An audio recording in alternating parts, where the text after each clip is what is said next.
Well, Mr. Watterson, as I almost predicted when I talked to you last week, here we are yet again, another one of your services, another lot of cutbacks. How damaging is this going to be? Well, we're hoping that the people out there on the front line who need our services, and especially those who need them in a hurry, won't notice the difference with these. That's been the priority throughout, to maintain frontline services, to make sure that we're still able to react as and when we need to in the event of an emergency. So I'm confident that the people at home shouldn't see a difference in this, even though we're looking at saving quite a considerable amount of money.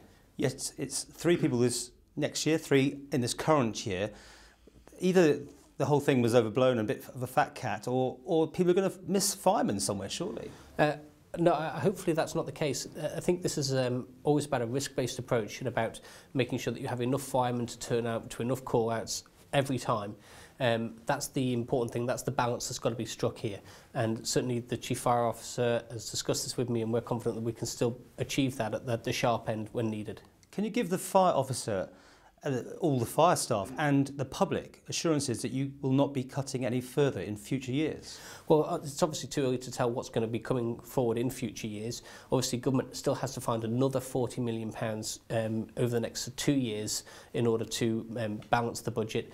How that's done, which departments and where the cuts are going to come, that's too early to say. That's part of a process that will involve the scope of government and reviewing more strategically the role of government in the next 12 months or so. Take us through the process when you do these cuts. Do you get given a figure within Comin of what you've got to save? And then do you go off to all your different departments and say, you go and find them, or do you suggest them almost? Well, no, I think it's important that the senior officers and the staff are given the opportunity to come up with the suggestions in order to make sure that the cuts are targeted, to make sure that they are fit for the service. They know the service far better than I will. It's important that I lay down the sort of political imperatives, and for me that's about the frontline services, that's about frontline fire and rescue, frontline policing, and then trying still to retain the successful elements of the fire and rescue service, which of course have been the prevention element, and that's been a real success story of the fire and rescue service in recent years.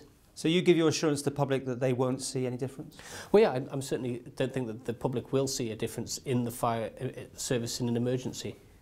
So that's 2 down. When are we going to the jail to do the next interview? I haven't got a date for you. But I mean, there are cuts there as well. They are still working through those, the implications of that with the staff there, and we will be coming back with the savings from the prison and probation service in due course.